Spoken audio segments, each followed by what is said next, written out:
जाऊ दे ग लता, आता आपलं पोरगं मोठं झालंय, त्याला आई वडील आता लहान वाटायला लागलेत. चल तू आण आपली कापडं.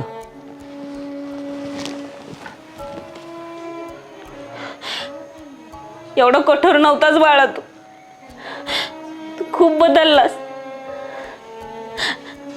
अरे जरा तरी आमचा विचार कर.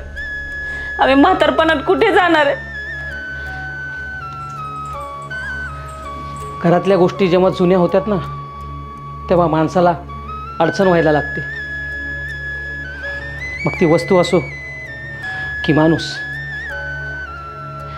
ज्याला लहानपणापासून मोठं होऊस तर आयुष्याचा चांगला मार्ग दाखवला, तोच आम्हाला आज बाहेर जाण्याचा मार्ग दाखवतोय.